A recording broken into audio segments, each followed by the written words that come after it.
لله رب العالمين.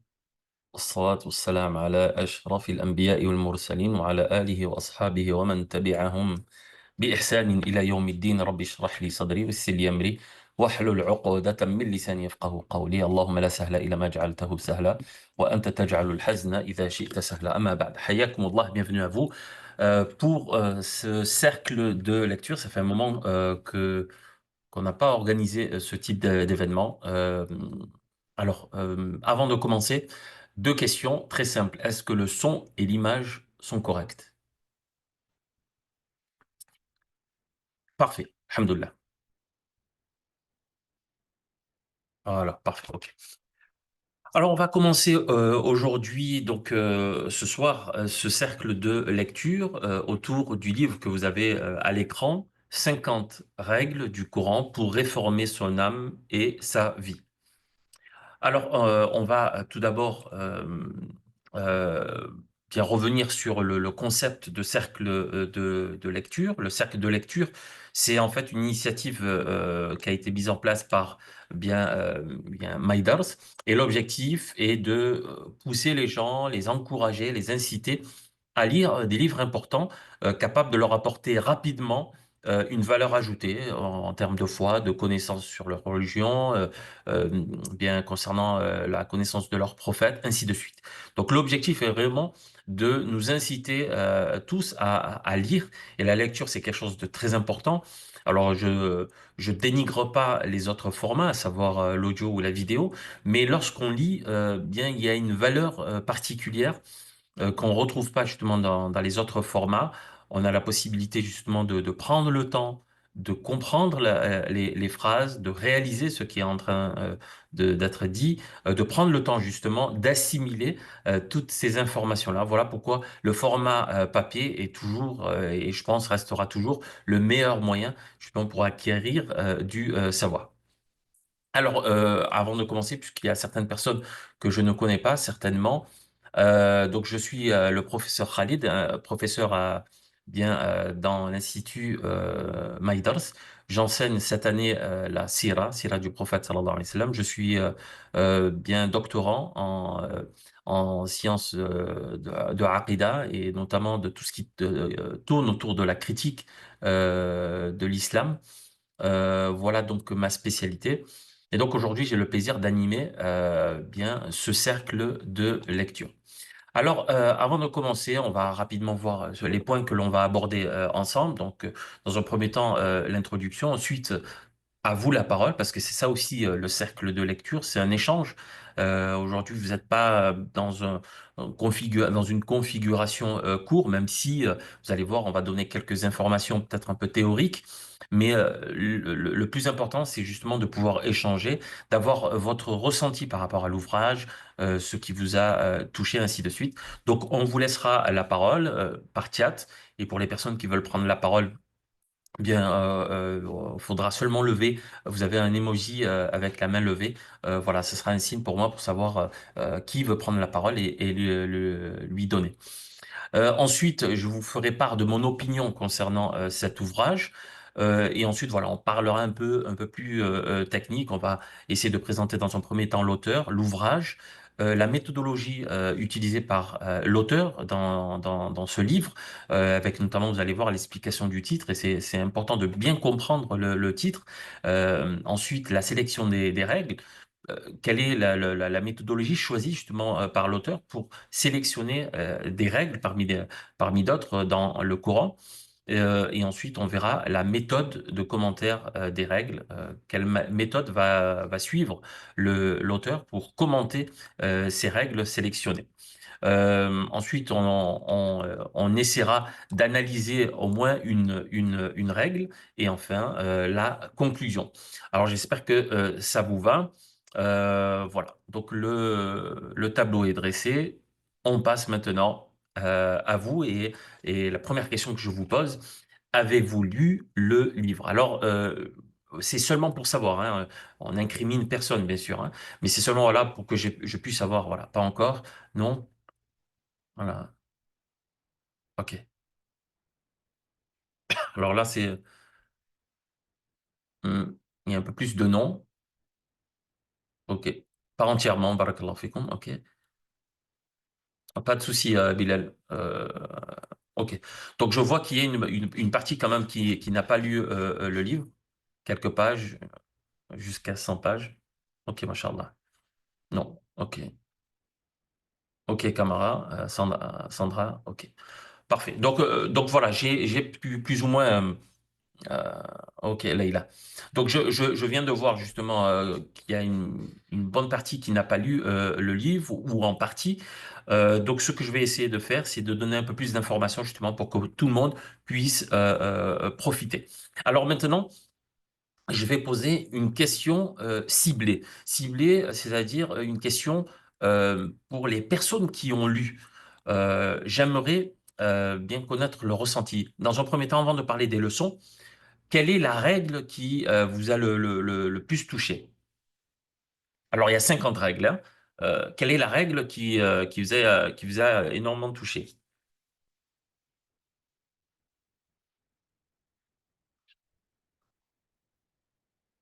Ok, Hanan. Ok, donc maintenant, j'espère que c'est clair. Donc, cercle de lecture, on se met d'accord sur un livre, ou plutôt, il y a une sélection de livres. On vous donne le livre. Vous avez bien un mois environ pour le lire. Et ensuite, bien, on en parle justement dans ce type d'intervention. Alors le livre, c'est celui qui était affiché dès le départ. Voilà, je vous le mets ici. Voilà, 50 règles du Coran pour réformer son âme et sa vie. Alors il y a Shaima qui veut prendre la parole. Tfadli.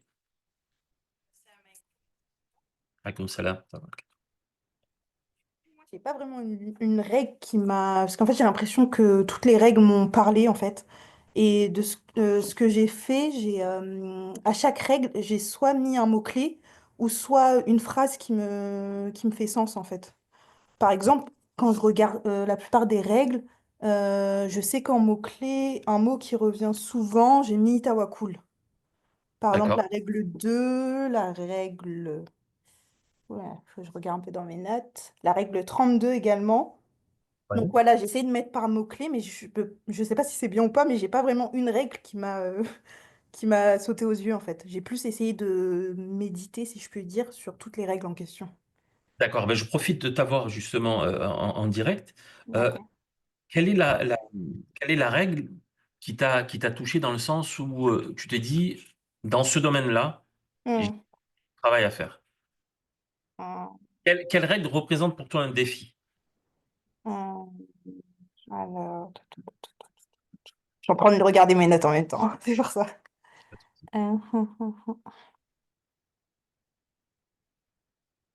J'ai dit la règle 22 parce que j'ai mis en mots-clés patience, endurance et piété. Effectivement. Alors, pour les personnes qui n'ont pas le livre, je leur dis le verset, le sens du verset, que celui qui craint le Seigneur et supporte patiemment les épreuves, sache qu'Allah ne laisse jamais se perdre la récompense des hommes de bien. Ok, Mashallah. Donc voilà. C'est noté, Shaima. Barakallahu fiki pour ton intervention. Ouais, Et c'est très important parce que si, comme la sœur Shaima, vous avez pris des notes, c'est exactement l'objectif, surtout pour ce type d'ouvrage. Là, on n'est pas face à un roman. On n'est pas face à un livre que, voilà, on lit une fois et ensuite, on n'a plus besoin d'y revenir.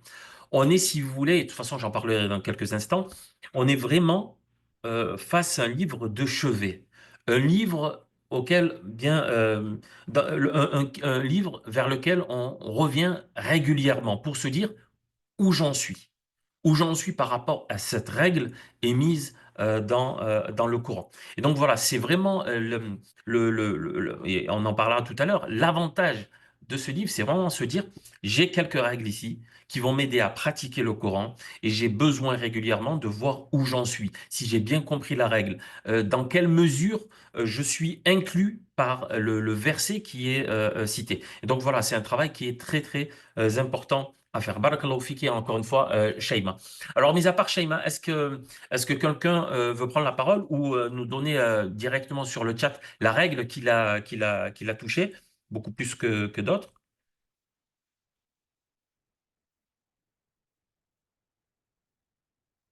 Alors, David Ibrahim nous dit la règle 2. Alors, je lis la règle. Il se peut que vous ayez en aversion une chose qui pourtant est un bien pour vous.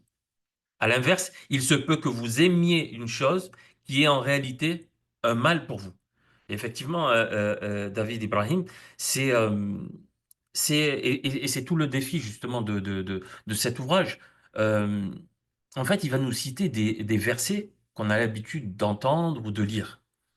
Mais en fait, en lisant justement ces courts passages, parce que par règle, il ne fait pas plus de 3 pages maximum, bien, on se dit, la compréhension est facile, c'est quelque chose qui a été répété à maintes et maintes fois dans ma vie, mais la mise en pratique, c'est très difficile.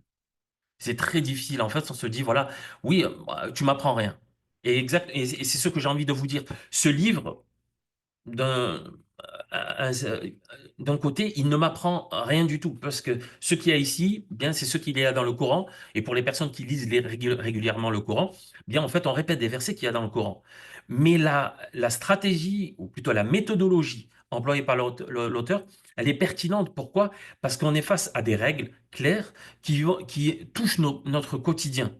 Et c'est des règles qui, euh, qui ne peuvent pas se mettre directement en place. C'est un travail régulier que l'on doit faire. On doit être endurant justement pour concrétiser ces règles. Et je vais aller plus loin. Même une fois concrétisé, il faut perdurer dans la chose. C'est-à-dire qu'il y a des règles, par exemple, sur l'interdiction du mensonge et dire la vérité en toutes circonstances. Bien sûr, il y a des cas exceptionnels, mais de manière générale, voilà ce qui est mis. Eh bien ça, ce n'est pas une règle qui va me profiter à l'instant T uniquement. C'est quelque chose qui va me profiter toute ma vie. Et c'est pas parce qu'aujourd'hui, j'arrive et j'ai la capacité de mettre en pratique cette terme, la pertinence de cet ouvrage-là et le fait que ce soit un livre qu'on ne lit pas d'une traite et ensuite on le pose. C'est un livre qu'on lit, qu'on relit, on repasse. On n'est pas obligé de le lire en entier. On peut sélectionner uniquement les règles sur lesquelles des petits durant. Je crois qu'il y a quelqu'un qui a mis son micro. Euh, voilà, voilà, parfait. Je viens de régler le problème. Alors, euh, voilà par rapport à votre ressenti. Et encore une fois, on pourrait rester des heures et des heures à parler de ça. Alors, on va essayer d'avancer et je vais vous donner mon opinion. Je l'ai déjà un peu dit il y a quelques instants, mais je vais essayer un peu plus de détailler. Alors, ce genre de livre, pour moi, hein, et ça n'engage que moi, c'est un livre qu'on devrait tous avoir dans notre bibliothèque ou sur notre table de chevet pour y revenir de temps en temps. C'est un livre qui a l'avantage de se lire facilement, hein, sans forcément respecter l'ordre chronologique, hein. Vous voyez que chaque verset est différent des autres, hein. On a des versets qui focalisent l'attention sur une notion en particulier. Donc on n'est pas obligé de lire le livre en entier, on peut sélectionner les versets. Donc ça, c'est un véritable avantage. Il peut être lu et relu à n'importe quel moment et on peut y choisir un passage au hasard et en apprécier l'enseignement. Voilà, dans un premier temps, ce que je peux dire. Euh, il y a une chose sur laquelle j'ai mis du temps à me décider justement à l'introduire ou pas dans cette intervention. C'est quelque chose qui m'a sauté aux yeux et peut-être vous aussi. J'ai lu des passages du livre et je me suis dit, j'ai l'impression qu'il y a une chose plus importante que ce livre, que l'auteur a voulu souligner. Si vous avez pour les personnes qui ont le livre, euh, regardez, l'introduction, eh bien c'est ça, c'est une page. Voilà. Il n'y a pas de conclusion. Et je me suis dit, c'est clair, en tant que croyant aussi qu'il faut mettre en pratique le Coran, que le livre le Coran est le livre, la parole d'Allah subhanahu wa ta'ala, et qu'en tant que croyant, eh on a ce devoir de mettre en pratique le Coran. Mais je me suis dit, ça, c'est une chose que, on va dire, tout le monde connaît. Mais j'ai l'impression qu'il y a une notion indirectement soulignée par l'auteur, que l'on ne retrouve pas, bien sûr, dans l'introduction ni dans la conclusion, puisqu'il n'y a pas de conclusion dans l'ouvrage. C'est ce que j'appelle les prérequis. Les prérequis, c'est-à-dire dans quel état d'esprit je vais lire ce livre. Et c'est quelque chose qui m'a énormément touché. Pourquoi? Parce que deux personnes peuvent prendre le livre et le lire, bien, un profitera, l'autre moyennement ou quasiment pas. Pourquoi? Parce que l'un aura les prérequis, l'autre non. Alors quand je parle de prérequis, c'est-à-dire dans quel, à qui s'adresse le livre et quel est le niveau ou oui, le niveau que doit avoir la personne pour pouvoir lire ce type livre. Alors la première des choses, et vous allez comprendre au fur et à mesure que je vais vous citer les prérequis que j'ai soulignés, c'est bien sûr être musulman. Parce que si on n'est pas musulman et on lit ces passages-là, ça n'a pas certainement l'écho que ça pourrait avoir chez un croyant. Là, le croyant, c'est automatiquement que le Coran est le livre d'Allah subhanahu wa ta'ala. Et donc là, l'auteur, qu'est-ce qu'il a fait? Il a sélectionné bien des versets du Coran, donc des paroles d'Allah subhanahu wa ta'ala. Et à partir de là, j'ai une certaine approche du livre. Ça, c'est la première des choses et je pense que vous êtes d'accord avec moi. Euh, euh, donc, être croyant. La deuxième des choses, c'est considérer le Coran comme étant le livre d'Allah subhanahu wa ta'ala. Allah subhanahu wa ta'ala a envoyé des livres à d'autres prophètes, hein. Je vous renvoie au Coran. Il a envoyé la Torah à Moussa alayhi salam, l'évangile à Isa, il a envoyé les psaumes à David. Et donc, il faut en fait réaliser que le Coran que l'on a, bien c'est le livre révélé par Allah subhanahu wa ta'ala au prophète sallallahu alayhi wa sallam. Donc c'est la parole d'Allah subhanahu wa ta'ala. Toutes les personnes, peut-être ici, qui sont musulmanes, connaissent cette information-là, mais qui réalisent réellement ce qu'est le Coran. Aujourd'hui, avec la société dans laquelle on vit, on a tendance, et c'est pas seulement une tendance, c'est une réalité, on perd la notion de sacralité. Et réaliser quelques instants, nous sommes en train de parler des paroles d'Allah envoyées au prophète sallallahu alayhi wa sallam, à l'ensemble de l'humanité jusqu'à la fin des temps. Et Allah, en quelque sorte, à travers le Coran, nous interpelle, parle avec nous. Et si on s'arrête quelques secondes pour réaliser l'importance du Coran, ben, je peux vous dire que ça nous donnerait des frissons. Parce que là, c'est pas une lettre qu'on reçoit de telle ou telle personne qui a, qui a une position importante. Non, là, c'est Allah subhanahu wa ta'ala.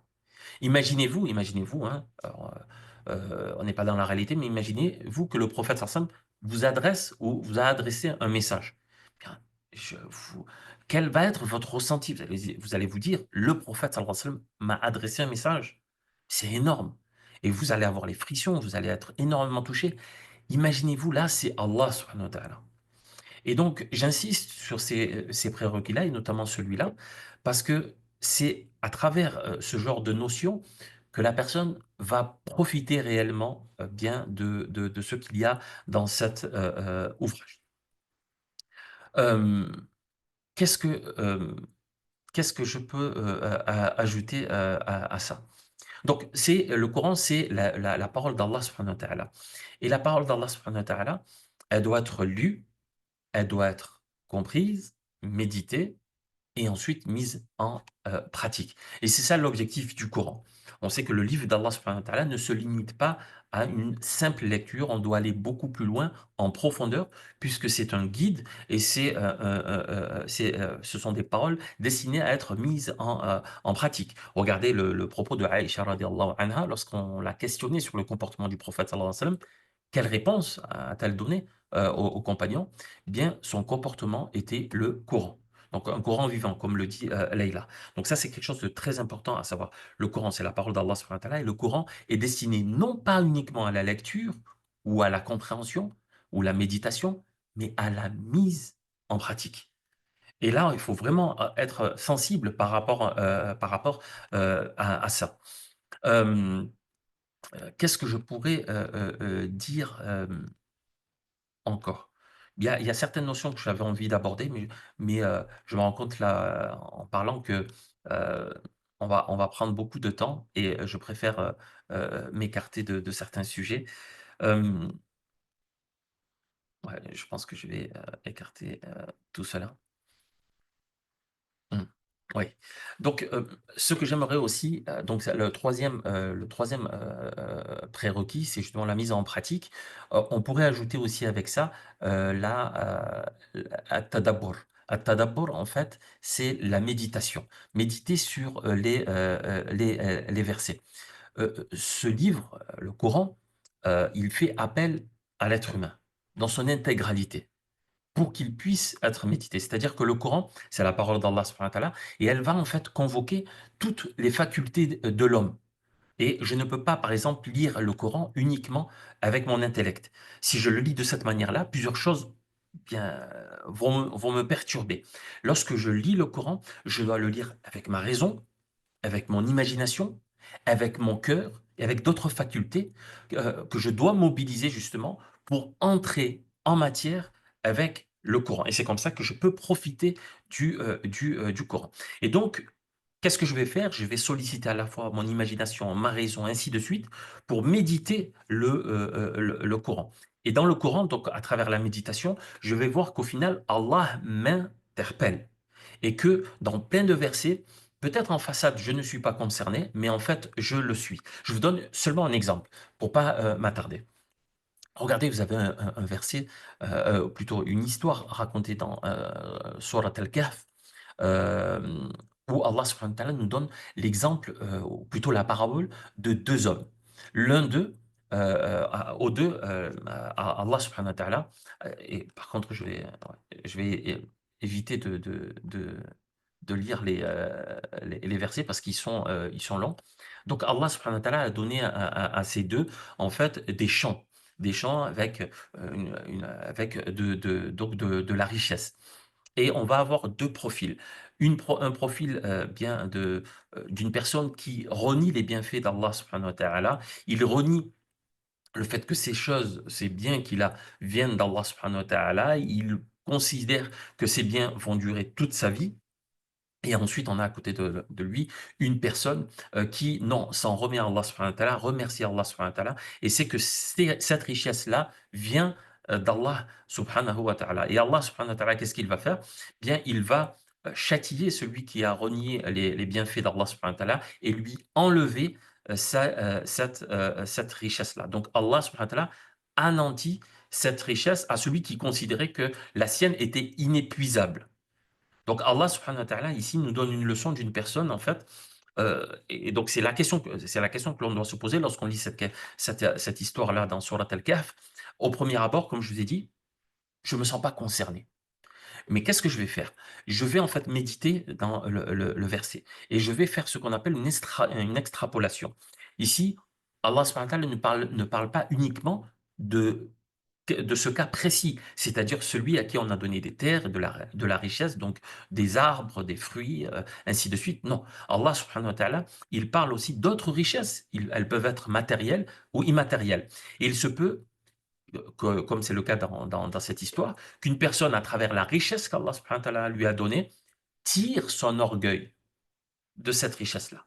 Et cette richesse, elle peut être matérielle ou immatérielle. On peut tirer par exemple l'orgueil de la beauté qu'Allah subhanahu wa ta'ala nous a donné, de notre lignée, de notre intelligence, de notre connaissance, de notre reconnaissance sociale. Donc ici, Allah subhanahu wa ta'ala me donne en fait une histoire, me donne une parabole. Je l'extrapole pour pouvoir me situer. Et donc, je ne prends pas la parabole à la lettre.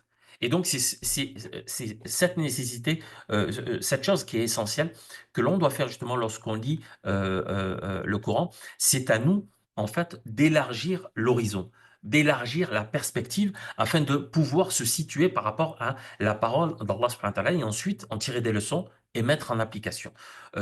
Ça, c'est quelque chose aussi de très important, la manière d'aborder les versets, ne pas s'arrêter en façade, essayer d'aller en profondeur et se dire en quoi je suis visé par ce verset.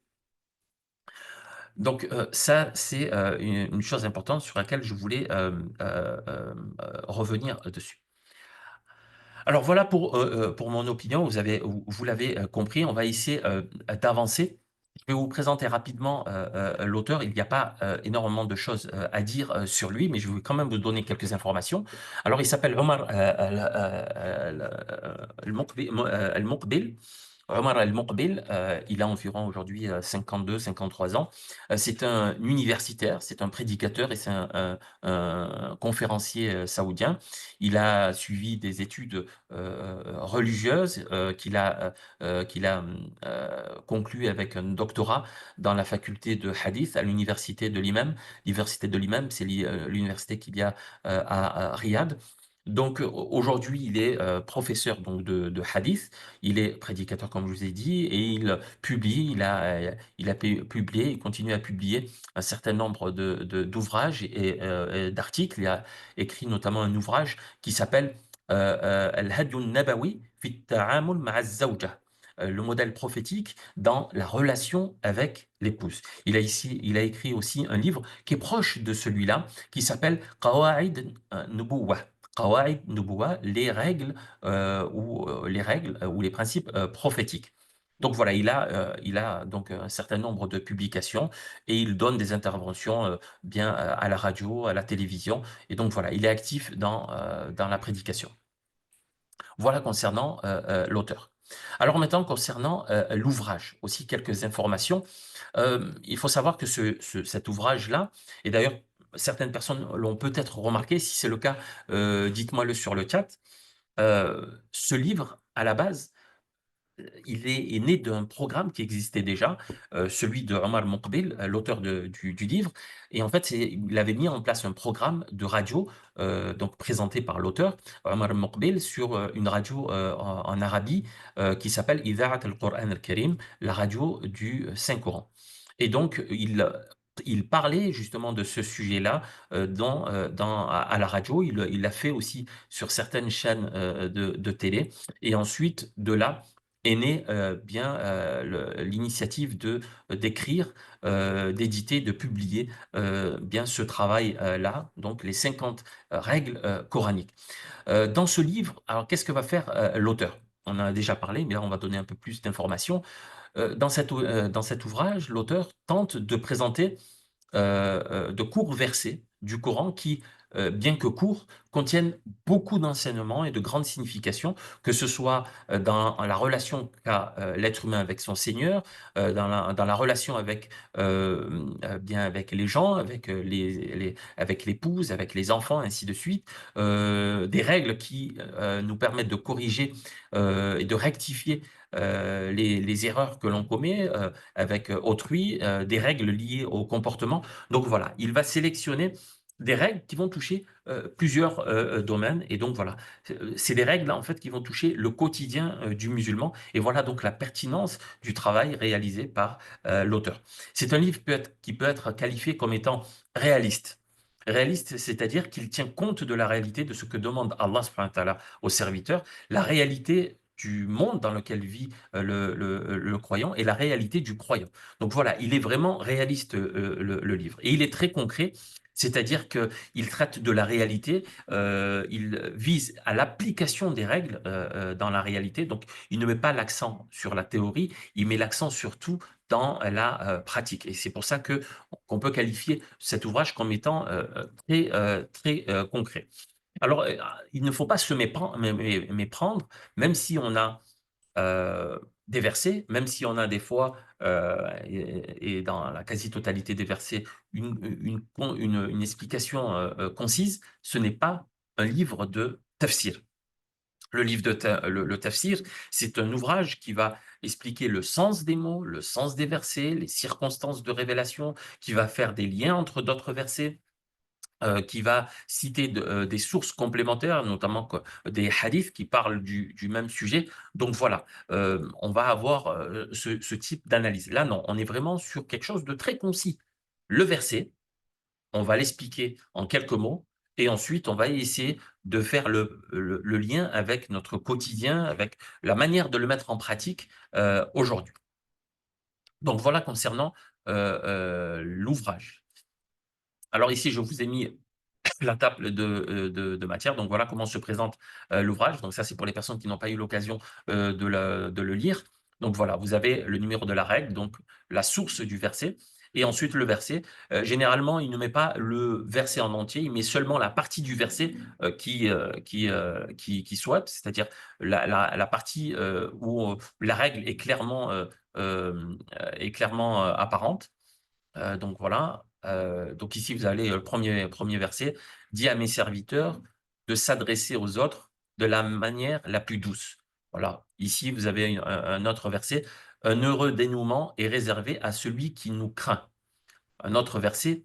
Allah connaît vos ennemis mieux que vous. Ne lésez pas les autres dans leurs droits.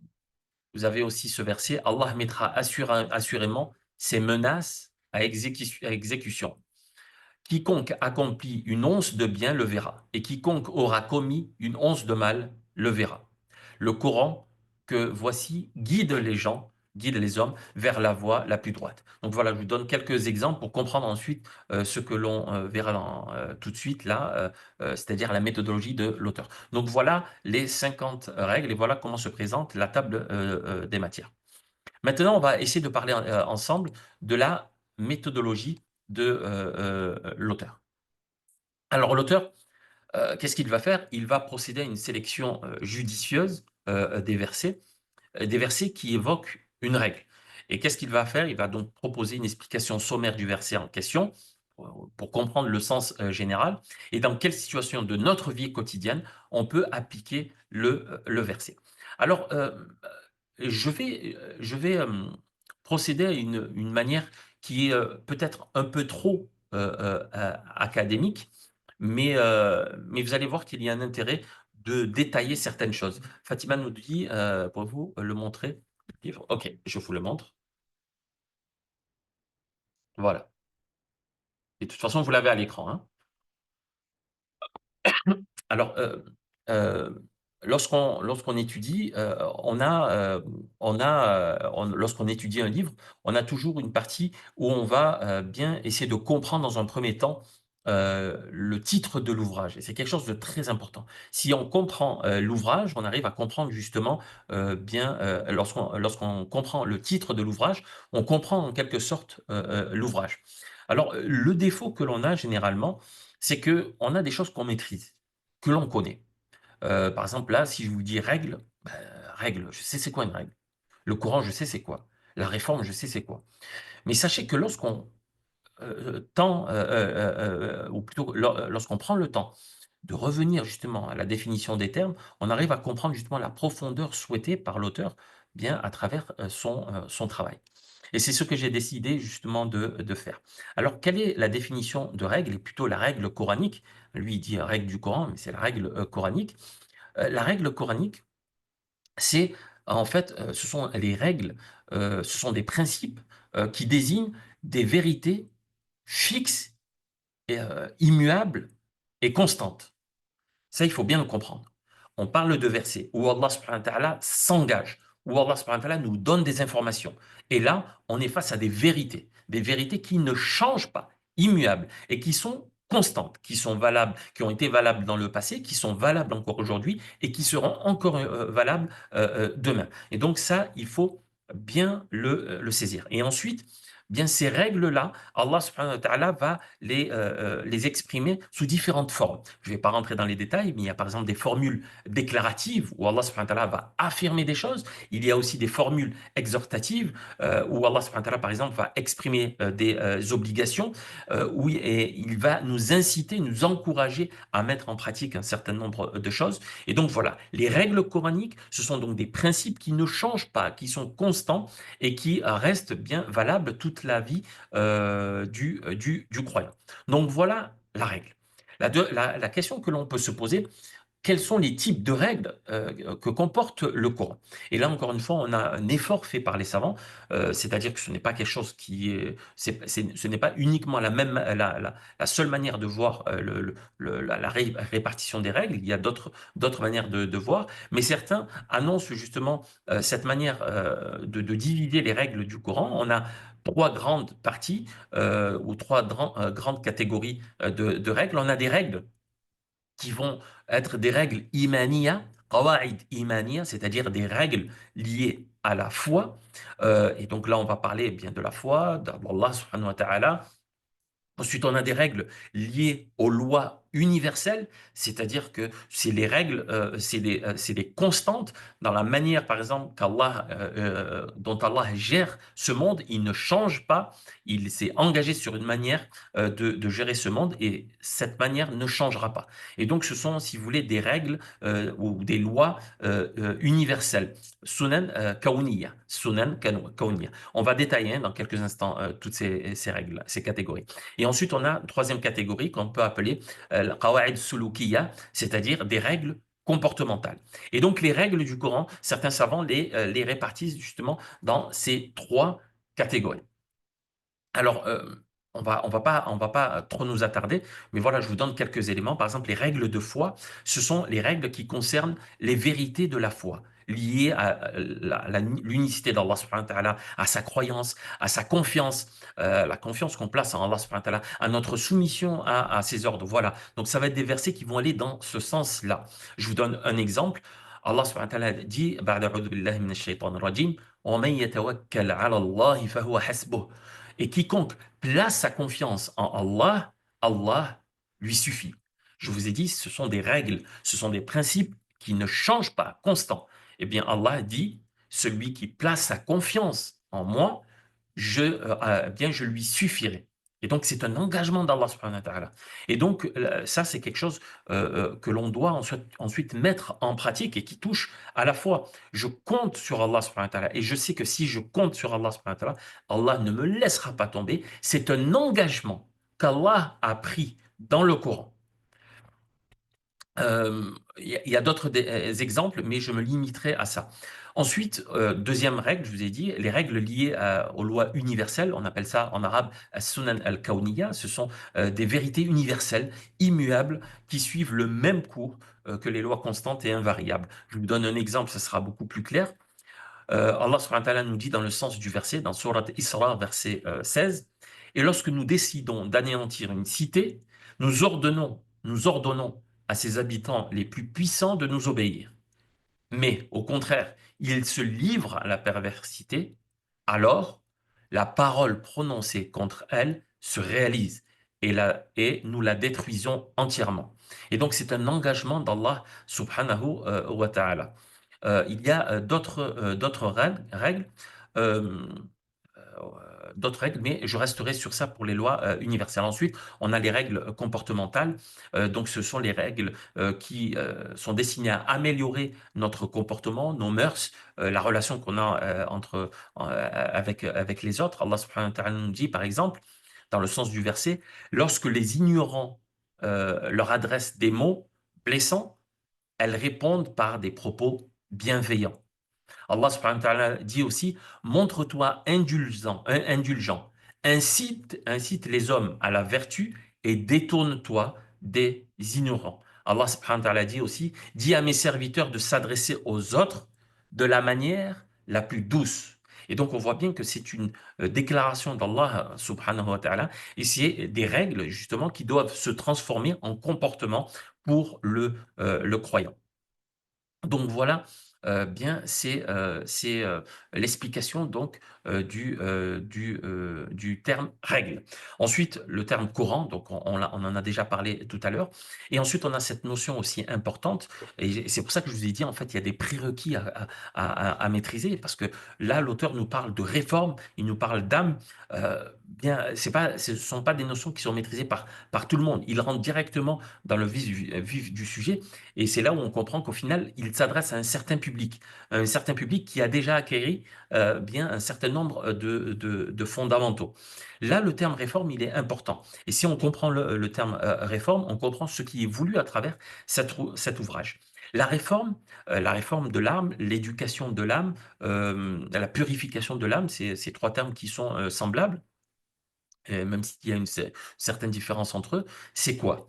Bien, la réforme de l'âme, c'est la réforme de l'intérieur, la réforme intérieure. C'est un changement en profondeur en vue de s'améliorer, en vue de se rapprocher d'Allah subhanahu wa ta'ala. Et donc, c'est quelque chose qu'il ne faut pas prendre à la légère, Pourquoi? Parce que la réforme, c'est l'axe du salut ou de la perte de l'être humain. Regardez ce qu'Allah subhanahu wa ta'ala dit dans Surat al-Shams, dans le Coran, versets 9 et 10. Allah subhanahu wa ta'ala nous parle justement de l'âme et il nous dit, heureux celui qui l'aura purifié et est perdu, certes, celui qui l'a corrompu. Donc celui qui a purifié a réussi, et donc il sera parmi les gens bien agréés par Allah subhanahu wa ta'ala, et celui qui l'a négligé, celui qui l'a sali, celui qui l'a souillé, bien il sera le perdant le jour de la résurrection. Et donc cette question de réforme, elle est importante. Et là, qu'est-ce que l'auteur essaie de nous faire? Il essaie de nous faciliter le chemin pour nous réformer et nous dire, le Coran, bien, est un des moyens justement que l'on peut utiliser pour se réformer. Il y a plusieurs sources pour se réformer. Il y a la prière, il y a l'aumône, il y a le jeûne, ainsi de suite. Il y a le dhikr.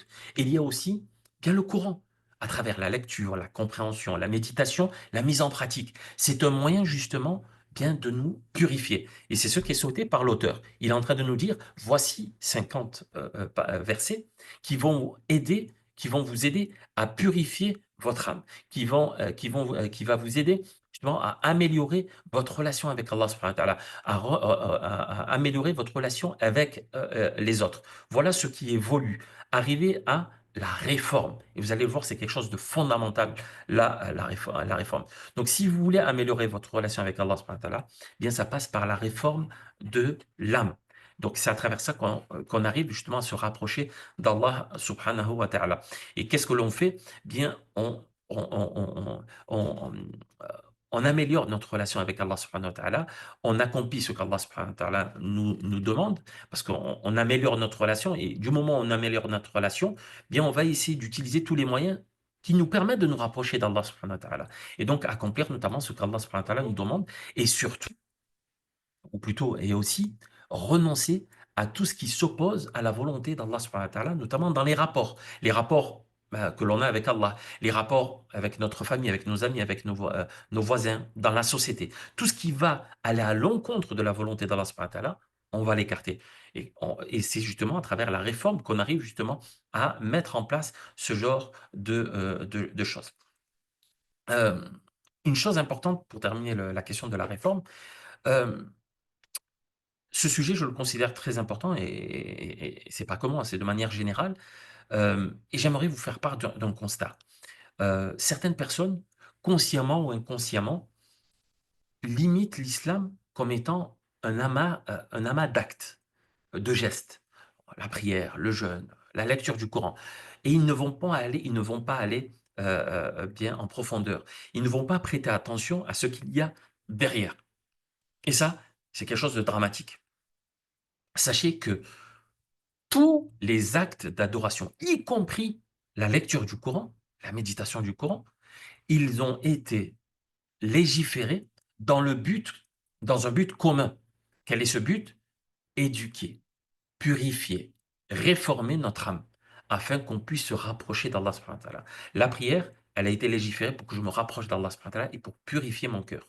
La lecture du Coran, pareil. Le dhikr, pareil. Le hajj, pareil. Donc vous voyez, là, cette question de réforme, elle est très importante. La venue des prophètes, elle a eu lieu justement pour que les gens se réforment, bien réforment leur âme. La révélation des livres, et notamment le Coran, bien il y a l'objectif de ce livre, c'est la réforme aussi du cœur. Donc ce terme réforme, il est écrit en petit, mais il est tellement important. Et lorsqu'on passe à côté de ça, on passe à côté justement de cet objectif commun qu'ont l'ensemble des adorations, nous rapprocher d'Allah subhanahu wa ta'ala et purifier notre âme. Pour les personnes qui veulent aller plus loin sur la réforme, parce que je ne peux pas détailler davantage sur ce point-là, sachez qu'il y a un livre très intéressant qui s'intitule les 10 règles de la purification. D'ailleurs, je vous le mets sur le chat, tout le monde le verra. Voilà, je vous l'ai mis. Voilà. C'est les 10 règles dans la purification de l'âme, écrit par le Cheikh Abdelrazak Al-Badr, qu'Allah le récompense. Et il y a d'autres livres, hein, c'est seulement un livre voilà, qui est fort intéressant que je vous propose. Euh, Voilà concernant donc l'explication du titre. Maintenant, concernant la sélection des versets de l'auteur, puisqu'on est en train de parler de sa méthodologie. Donc, qu'est-ce qu'il va faire? Il va sélectionner bien des versets clairs. Alors, le terme clair, il peut surprendre certaines personnes et se dire, certains pourraient se dire, qu'est-ce que ça veut dire? Ça sous-entend quoi? Que dans le Coran, il y a des versets clairs et des versets qui ne sont pas clairs? C'est pas ce que je veux dire.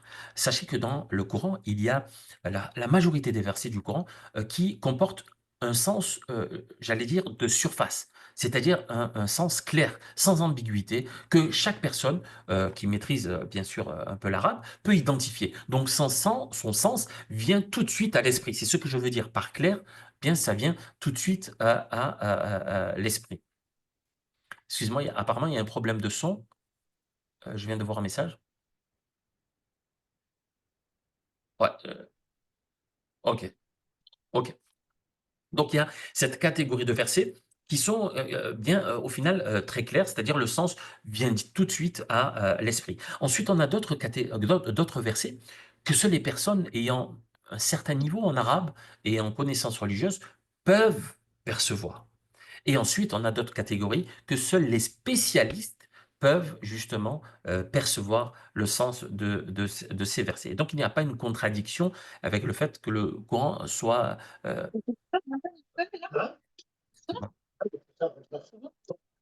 y a- alors, excusez-moi, il y a quelqu'un qui a mis... Tu peux lui mettre. Je sais pas comment je vais allumer. Allume plus la télé, c'est bien regarder la télé, vous allez. Hein? Oui, tu sais mettre un parabole sur celle-là ou tu veux que je te mette? moi, il y a quelqu'un qui n'a pas coupé son Ce que son. tu veux, hein. Je sais pas la mettre. Tu veux Ouais, regarder quoi? Tu veux la parabole? Tu veux en parler? cœur de paix, je crois, Tu veux qu'on me dise? autant pour moi. Voilà. Ouais. Excusez-moi pour ces quelques secondes. Euh, donc, je vous ai dit, dans le Coran, il n'y a pas de contradiction, le fait que le Coran et doit toucher l'ensemble de la communauté et que le Coran est clair, il n'y a pas de contradiction avec ce que je viens de dire. Il y a seulement voilà, des versets où le sens va apparaître directement et d'autres versets où on a besoin d'outils justement pour aller en profondeur. Ça, c'est quelque chose d'important à souligner. Donc, qu'est-ce que va faire l'auteur? Il va aller vers ce type de versets, des versets où le sens est directement clair. Donc, ça, c'est la première des choses. Ensuite, il va aller vers des versets qui sont courts, des versets qui sont concis, des versets, bien sûr, qui énoncent une règle, des versets qui vont énoncer des règles. Et dans divers domaines, il ne va pas se focaliser uniquement sur un domaine bien précis, et il va bien sélectionner aussi des règles et des versets qui peuvent être mis, qui nous touchent au quotidien et que l'on peut mettre en place rapidement. Donc voilà, il y a tout ce travail-là en amont qui est réalisé par l'auteur et c'est vraiment quelque chose de très important parce qu'il aurait pu choisir des règles un peu difficiles ou plutôt très difficiles à mettre en place. Là, non, il a sélectionné des règles qui sont, voilà, qui touchent à notre quotidien et qu'on est en mesure de mettre en pratique plus ou moins facilement. Donc voilà, ensuite, vous avez ici les domaines, donc comme on l'a dit tout à l'heure, donc les règles concernent la description d'Allah subhanahu wa ta'ala, notre personne, notre rapport avec Allah, rapport avec Mais pourquoi tu l'as? notre rapport avec l'héritage du prophète sallam, notre rapport avec le Coran, notre rapport avec notre conjoint, notre rapport en société et aussi notre perception de certaines choses. Ça, c'est quelque chose de très, très, très important. Bien, par exemple, le rapport homme-femme, le bien et le mal. Bien, l'auteur a sélectionné des versets qui touchent ce domaine-là. Alors ici, on va partager ensemble, ou plutôt évoquer cette règle là, donc qui est, et sachez qu'il n'est de bien que vous accomplissiez dont Allah n'ait connaissance. Donc ici, comme vous voyez, pour les personnes notamment qui n'ont pas... oui, exactement, Fatim. Ça, c'est bien une règle, la règle 46. Donc c'est une partie d'un verset. Et donc voilà, c'est pour vous donner un exemple.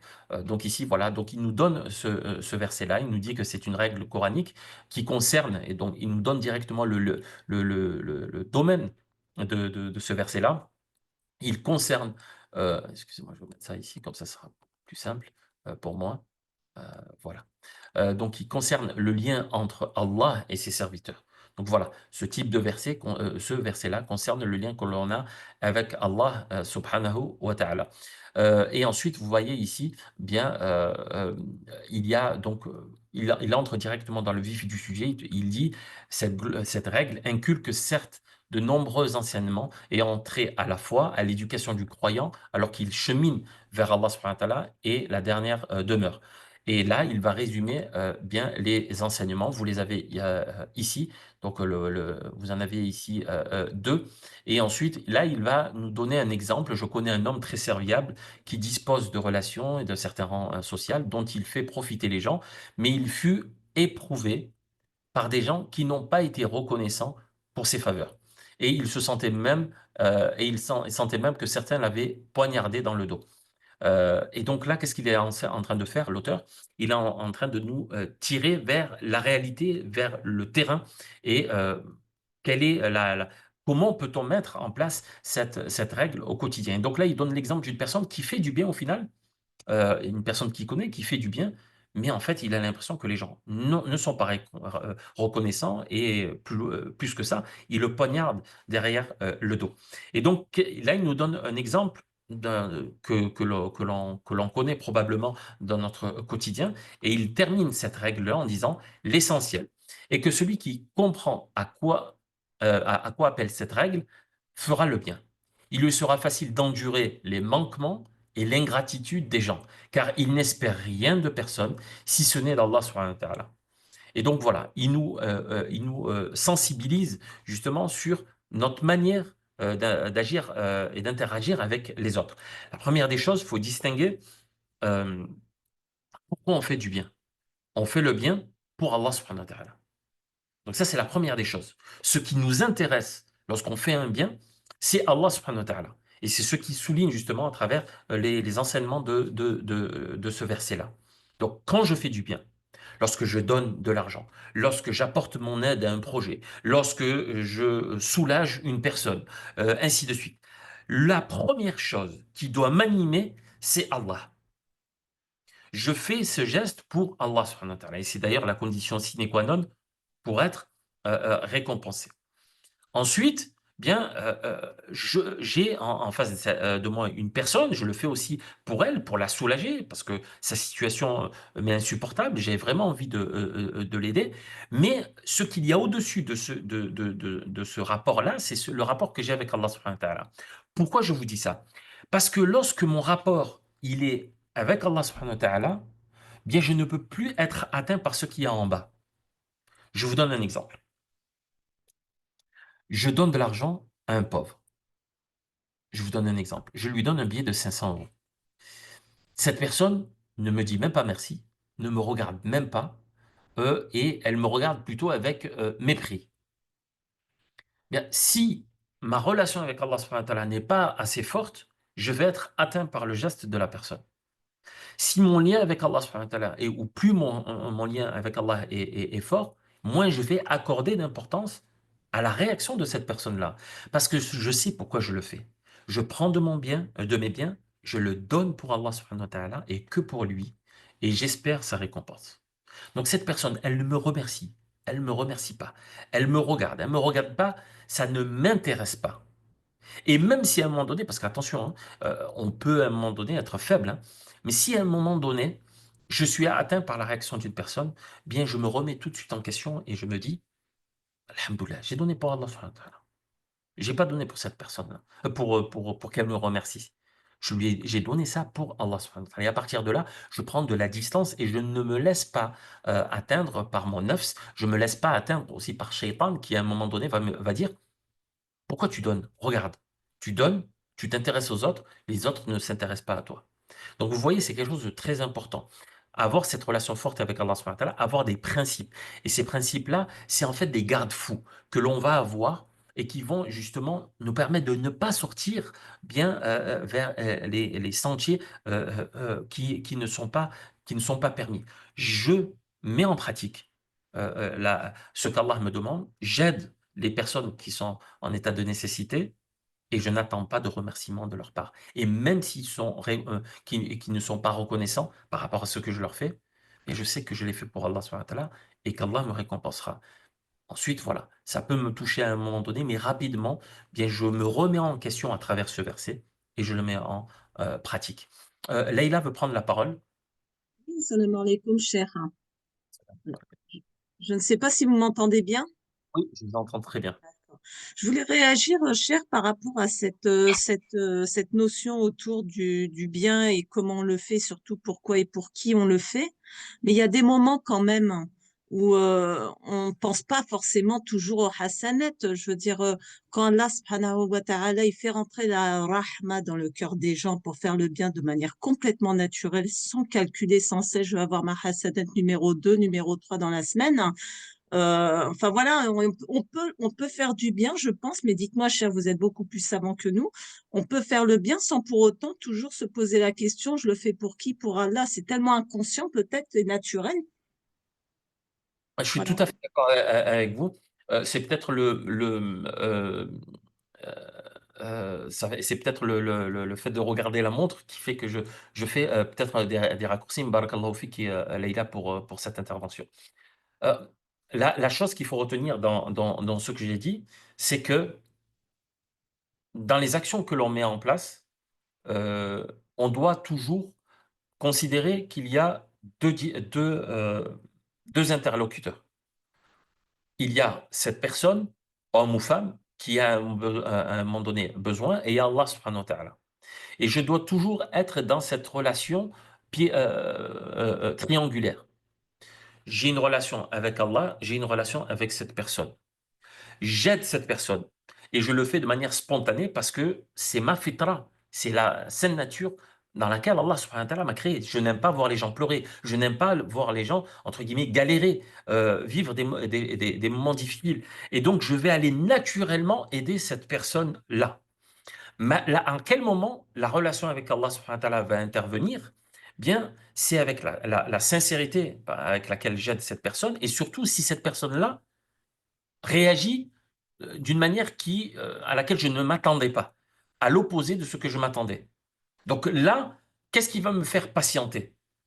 Si je fais du bien à cette personne-là, et je le fais de manière spontanée, mais à côté de ça, j'attends un retour.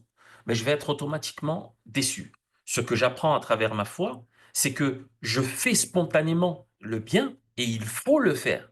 Mais à côté de ça, je n'attends pas de retour. Si le retour arrive, alhamdoulilah. Si le retour n'arrive pas, alhamdoulilah. Pourquoi? Parce que je sais que j'ai cette deuxième relation avec Allah subhanahu wa ta'ala. Donc il faut distinguer justement entre le fait de faire le bien, et notamment le faire le bien spontanément, et le fait d'attendre un retour. J'attends le retour de qui? D'Allah subhanahu wa ta'ala, et pas de cette personne. Parce que qu'est-ce que ça veut dire si j'attends le retour de cette personne? Si elle me dit merci, si elle me montre qu'elle est reconnaissante, je continuerai à lui faire du bien. Et si elle ne le fait pas, bien, j'abandonne le bien. Non. Je ne peux pas bien me comporter en fonction de la réaction des gens. Moi, ce qui m'est demandé, c'est que, ou ce que mon être me demande, c'est que lorsqu'on voit une personne en difficulté, on réagit. On est là pour l'aider dans la mesure du possible. Et on attend la récompense d'Allah. Mais je ne l'attends pas de cette personne-là. Et donc voilà, c'est une manière solide qui nous permet justement de faire perdurer nos actes de bien. Voilà, vous avez des personnes des fois qui sont piquées par le mauvais comportement de certaines personnes et voilà, ils décident d'arrêter de faire certaines actions. Pourquoi? Parce qu'ils ont été touchés par ces personnes-là. Et je suis pas en train de dire que ce n'est pas humain, non, c'est humain d'être touché. Mais le fait d'avoir une forte relation avec Allah subhanahu wa ta'ala et de garder en tête la règle que l'on vient de voir, et d'ailleurs que je reprends, et sachez qu'il n'est pas de bien que vous accomplissez dont Allah n'ait connaissance. Lorsque j'ai cette règle dans la tête, bien, je passe au-dessus de ces réactions-là. Et donc là, c'est seulement un exemple que je vous ai donné qui est important. Et d'ailleurs, l'heure est terminée. Restez avec moi parce qu'il y a deux choses très importantes que j'ai envie de vous dire. La première, c'est, je vous ai seulement donné un exemple, j'avais encore deux autres exemples à évoquer avec vous, un peu plus en profondeur. Mais là, vous voyez, si vous ne connaissez pas ces versets, vous êtes une personne, par exemple, qui lit le Coran chaque jour. Voilà, vous lisez. Bien, il y a certaines règles qui vont peut-être passer, que vous allez peut-être garder en tête, mais beaucoup vont passer. Et vous n'allez pas vous n'allez pas avoir cette facilité de de les citer et de vous rappeler de ces règles, justement, dans le moment où vous en avez besoin. Qu'est-ce que propose, et c'est justement pourquoi je vous ai donné cet exemple, regardez, lorsque vous lisez le livre et lorsque vous passez directement sur ce verset-là, vous faites un focus sur ce verset-là, et ensuite, c'est plus facile pour l'intégrer dans bien votre quotidien et dans votre manière d'interagir avec les autres. Vous avez directement le verset qui vient. J'ai un problème, par exemple, avec je suis à la mosquée, j'ai nettoyé la mosquée parce que c'était sale, et voilà, j'ai donné de mon temps pour la mosquée, et le responsable de la mosquée m'a crié dessus. Voilà, pourquoi tu as fait ça, pourquoi tu n'as pas demandé. Et tout de suite, qu'est-ce que je me dis? Je m'emporte, je vais sur des terrains qui sont interdits? Non. Je sais qu'Allah subhanahu wa ta'ala sait ce que j'ai réalisé, il a connaissance de ce que j'ai fait, et, euh, et c'est ce qui m'intéresse. Cette personne est reconnaissante, pas reconnaissante, ça, ça c'est autre chose. Et ça ne rentre pas dans, ça ne doit pas être le leitmotiv, ça ne doit pas être le moteur de mon action. Et donc voilà, j'ai ce verset qui vient directement en tête. Je vous donne un autre exemple. Il est toujours préféré, Allah subhanahu wa ta'ala dit dans Surat An-Nisa, et d'ailleurs euh, euh, c'était un des versets que j'avais envie d'apporter avec vous. Allah subhanahu wa ta'ala dit dans ce verset, il est toujours préférable de trouver un compromis. Et donc c'est une règle générale. Alors à un moment donné, je vais avoir une grosse dispute avec mon épouse. Je vais avoir une grosse dispute avec mon voisin. Je vais avoir une grosse dispute avec une autre personne. Bien, je sais qu'à un moment donné, je vais devoir mettre fin à cette dispute-là. Parce qu'Allah subhanahu wa ta'ala me dit, il est toujours préférable de trouver un compromis. Et ensuite, c'est aussi une des choses que j'avais envie d'aborder, mais le temps ne le permet pas. Ces règles vont nous amener à nous faciliter à la mettre en pratique, mais il y a d'autres informations que l'on peut inclure dans ces règles-là qui ne figurent pas dans le livre. Regardez, il est toujours préférable de trouver un compromis. Ça, c'est clair. Le sens est clair pour tout le monde. Il y a d'autres choses qui peuvent entrer justement dans cette règle-là. Est-ce que j'ai le droit de tourner le dos à mon frère plus de 3 jours? Il y a eu un souci entre nous. Est-ce que j'ai le droit de couper la parole, d'arrêter de parler avec cette personne plus de 3 jours? Vous voyez, en fait, il y a d'autres règles d'autres informations qui vont venir se greffer à ces règles fondamentales dans le comportement que l'on a avec les autres, et qui vont nous permettre justement de nous améliorer. Donc, ce que je veux dire par là, c'est que l'auteur sélectionne des règles, il nous donne quelques éléments pour pouvoir le mettre en pratique, mais il ne nous donne pas tout. On peut aller en profondeur justement à travers une recherche, et c'est ce que je comptais faire justement à travers l'explication, mais le temps ne le permet pas. Donc, la chose très importante, première chose que j'ai envie de vous dire, c'est que ce livre va vous permettre d'avoir des versets clairs qui vont rester en tête, parce que vous allez le voir régulièrement, et vous allez rapidement les avoir en tête lors de situations. Ah voilà, je vous parle du mensonge, Allah interdit le mensonge, vous allez avoir directement le verset qui va venir en tête, et ça va être un élément qui va vous faciliter à vous écarter des mauvaises choses et vous rapprocher des bonnes. Mais si vous n'avez pas le verset en tête, si vous avez une idée vague de ce que dit le Coran, mais ça va peut-être avoir moins d'impact. Donc voilà tout l'enjeu de l'ouvrage. Alors je vois qu'il y a beaucoup d'interventions. Je vais prendre le temps de lire quelques-unes, et ensuite je vous parlerai du dernier point. Euh, voilà, est-ce que l'intention peut être rectifiée après une action? Alors, on entre euh, dans un sujet particulier. Effectivement, l'intention, on peut la changer dans certaines actions, dans d'autres, non. Il faut les garder dans nos poches partout où on va. Ouais. Donc, les règles, voilà, pas nécessairement dans la poche, mais voilà, si vous voulez, aujourd'hui, on est tellement loin du Coran. On a le problème aussi de la langue. La plupart de nous ne comprennent pas l'arabe, et donc à partir de là, c'est compliqué de profiter du Coran. Et voilà, ce genre d'initiative bien ça va, voilà, ça nous facilite la mise en pratique du Coran. Vous savez, dans certains prêches, certains imams disent, voilà, faut mettre en pratique le Coran. Bien, c'est quelque chose que tout le monde sait. Mais la question, c'est comment le mettre en place? Comment mettre en pratique? Et là, c'est une des initiatives qu'a réalisé l'auteur, qu'Allah le récompense. Donc voilà la présentation. J'ai essayé d'échanger dans un premier temps avec vous et ensuite on a essayé de parler de l'auteur, de l'ouvrage, de sa méthodologie. Je vous ai donné un exemple. Euh, j'ai seulement envie maintenant de vous poser une dernière question puisqu'on a dépassé le temps imparti. Euh, euh, J'aimerais voilà, et c'est une proposition que je vous fais. J'aimerais aller en profondeur en sélectionnant 2 ou 3 règles et en essayant de les aborder un peu plus en détail. Et voilà, j'aimerais bien avoir votre retour. Qu'est-ce que vous en pensez? Pour une deuxième intervention où on sélectionnera 2 ou 3 règles et voilà, on essaiera de détailler, voilà, pour voilà, nous motiver, nous inciter à mettre en pratique. Voilà. Ok, ok, Mashallah. Parfait, parfait. D'accord. Bah, écoutez, avec plaisir. Je vais me rapprocher de l'administration pour justement proposer l'idée. Certainement, elle sera acceptée. Et ensuite, on vous donnera les informations justement pour la prochaine rencontre. Il y a le frère Alessandro, machallah, qui veut prendre la parole. Tfadal. Salam alaikum, Oustad, comment allez-vous? Barakatuh. Très bien, Alessandro, machallah. Ça me fait Ça? très plaisir de vous entendre. Je prends juste la parole pour vous saluer, Oustad. Ça me fait très plaisir de vous voir, Oustad. Ça faisait longtemps, Oustad.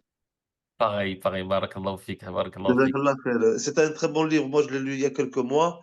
Mais disons, je ne l'ai pas repris pour le relire, mais c'était un très très bon livre. Mashallah, Oustad. Barakallahu Barakallah fik, Oustad. Salam, Oustad. fik.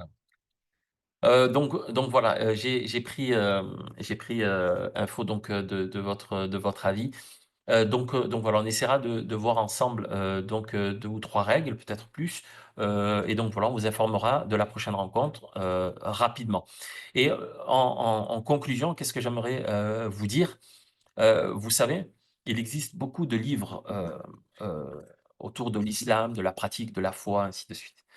Mais ce livre, il m'a vraiment touché et au final, il y a des versets, une courte explication et comment le mettre en pratique.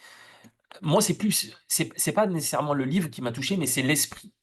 Se dire que j'ai dans ma communauté des personnes qui ne maîtrisent pas nécessairement l'arabe, qui ont énormément de bonne volonté, mais qui n'ont pas les moyens, ils n'ont pas la méthodologie.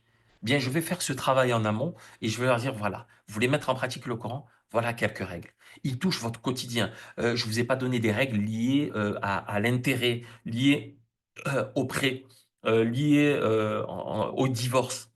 Non, on n'est pas dans des cas vraiment restreints. On est sur des versets qui ont une portée générale et qui touchent le quotidien. Et donc, ce qui m'a touché, c'est ça, c'est que l'auteur fait ce travail de sélection et ensuite, avec une courte explication, nous dit, voilà, tu veux le mettre en pratique, je te donne un exemple.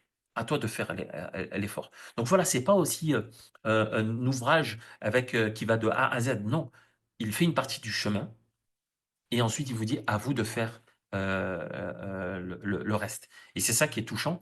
Et c'est ce genre d'ouvrage que je trouve très pertinent juste pour le musulman aujourd'hui, voilà, où on a justement où on prend en considération sa situation, ses difficultés, et qu'on lui facilite justement ce travail-là de pratiquer le Coran en vue de se réformer. Donc voilà ce qui m'a touché dans cet ouvrage-là. J'espère que j'ai pu vous faire profiter, pour les personnes notamment qui ont lu, j'espère vous avoir fait profiter davantage de cet ouvrage-là. Et pour les personnes qui n'ont pas lu, j'espère que je vous ai donné envie de porter le regard sur ce livre. Donc, barakallahu fikoum pour votre participation. J'espère donc vous retrouver pour une deuxième intervention. Barakallahu fikoum encore une fois. Qu'Allah vous préserve, vous et vos proches. Je vous souhaite une excellente soirée et je vous donne rendez-vous bi'idhnillah, pour la deuxième intervention sur l'explication détaillée de 2 ou 3 règles. Wallahu a'la wa ajallu wa a'lam. Wa sallallahu ala sayyidina Muhammad wa ala alihi wa sahbihi ajma'in. Wassalamu alaikum wa rahmatullahi wa barakatuh.